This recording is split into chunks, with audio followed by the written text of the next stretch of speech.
So one of my great memories from being on the road with down here, a couple of them actually, is that, well, one was each night it was up to me to introduce down here, you know, and so I would try to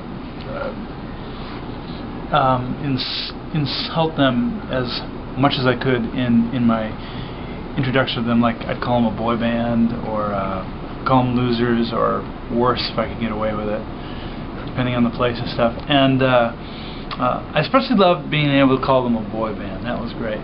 And so it became this contest thing where each night they would try to up the ante a little bit. After I started calling them a boy band, though, they were kind of at a loss for most of that tour, until on the last night, Mark is up there and he's talking about me, and he goes, you know, Jason Gray, he always calls us losers, he calls us a boy band, all these things, but we've decided we're going to take the moral high ground, alright, and we're just going to say we love Jason Gray.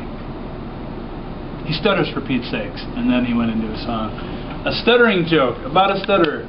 Fantastic. That was the best insult I think I've ever gotten on stage. I loved it. So there was that.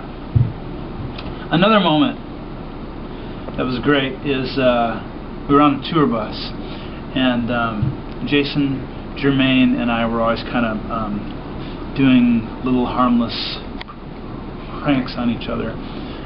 Like it began when I reached in his bunk while he was asleep, and I turned on his bunk light and then ran away so it would wake him up. Harmless, right? And but it escalated, and we kept doing more and more things to each other.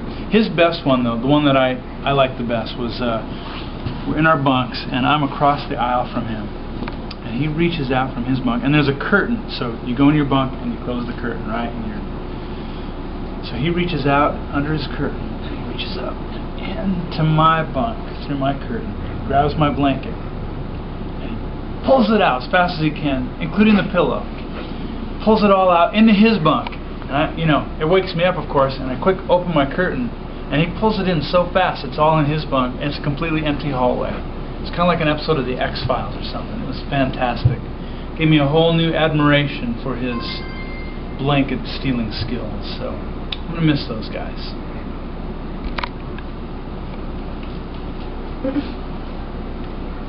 You still filming? Pancakes or waffles? Depends on the scrambled eggs. Do you like a benediction? Uh-oh, you're taking a video.